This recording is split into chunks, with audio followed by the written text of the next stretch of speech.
Donc, dans ce projet, Marine et moi, on s'intéressait à savoir comment les professeurs qui utilisent les exercices expérientiels qui ont été créés par d'autres personnes les transforment pour pouvoir les utiliser dans leurs cours.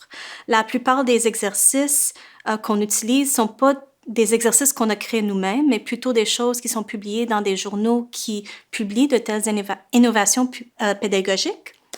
Donc, l'idée, c'est de savoir un peu plus du côté du professeur comment on intégrait ces exercices dans nos cours. Et c'était fait pour un numéro spécial dans Journal of Management Education qui était plus axé sur l'apprentissage expérientiel, les exercices expérientiels dans les grands groupes.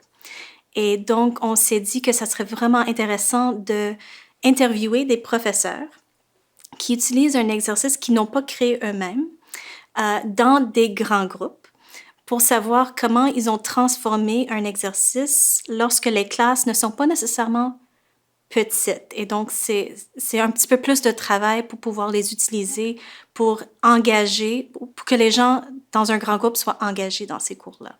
Puis c'est super excitant parce que, ou c'était très différent parce que souvent les exercices qui sont publiés, la grande majorité des exercices publiés sont du point de vue des créateurs de l'exercice, parce que c'est eux qui publient leurs innovations. Donc, ils parlent de comment ça s'est passé dans leur cours, puis toute la réflexivité sur pourquoi ils l'ont monté, puis les différentes étapes et toutes ces choses-là, mais on sait très peu par rapport à comment les gens l'utilisent par la suite. Donc, ça nous a permis d'examiner la question d'un angle différent, je pense. Donc, pour collecter nos données, on a fait des entretiens avec plusieurs professeurs qui enseignent le même cours de premier cycle en gestion, dans une école de gestion, qui utilisent le même exercice expérientiel qui s'appelle le jeu des structures.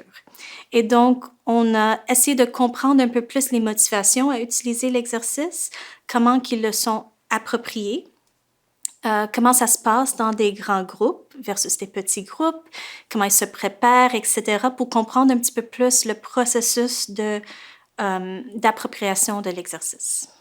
Donc, le thématique qui est sorti comme étant le plus important à travers la recherche était l'implication des professeurs dans l'adaptation de l'exercice pour trouver des façons à le changer, puis l'adapter, puis le modifier pour non seulement l'utiliser dans leur cours, mais aussi faire rayonner l'exercice, puis l'évoluer. Et donc, on a appelé cette thématique « When Instructors Become Co-Designers », cette idée-là qu'on n'a pas toujours besoin de parler juste des variations possibles de nos exercices lorsqu'on les publie, mais aussi comment les personnes peuvent les modifier par la suite, cette idée de customization qui va plus loin. C'est quelque chose de très actif et de très impliqué par les professeurs aussi. Donc ça, c'était hyper intéressant de voir parce qu'on n'a pas vraiment parlé de ça beaucoup dans la littérature auparavant. Donc, ça serait intéressant de voir à quel point, lorsque c'est des cours coordonnés, ce constat s'applique. Donc, on a pu tirer des conclusions non seulement en lien avec les enseignants eux-mêmes, puis comment eux, ils ont adapté le cours, mais on a aussi des implications pour les cours plus coordonnés, puis comment les personnes qui sont en charge de cette coordination peuvent s'inspirer des résultats de la recherche pour être capable de trouver des moyens à favoriser l'engagement avec des exercices, puis favoriser l'adoption des exercices à travers plusieurs sections. Puis je pense que cette suggestion est une des suggestions les plus importantes qui ont été suggérées par les répondants dans notre étude. C'était non seulement de lire les notes pédagogiques, de visionner des vidéos si les vidéos en existent, etc., mais de participer, de le voir de l'intérieur.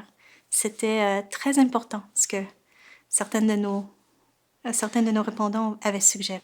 Je pense qu'il y a plusieurs choses qu'on peut retirer de la recherche. Pour les créateurs des exercices, les gens qui les publient, d'ajouter une section à leur article sur customization, de comment on peut adopter, puis non seulement adopter l'exercice, mais étendre l'exercice par la suite. Je pense que ça, c'est hyper intéressant, puis ça va un petit peu plus loin des variations qu'on voit souvent dans les exercices présentant des innovations pédagogiques telles que des exercices expérientiels.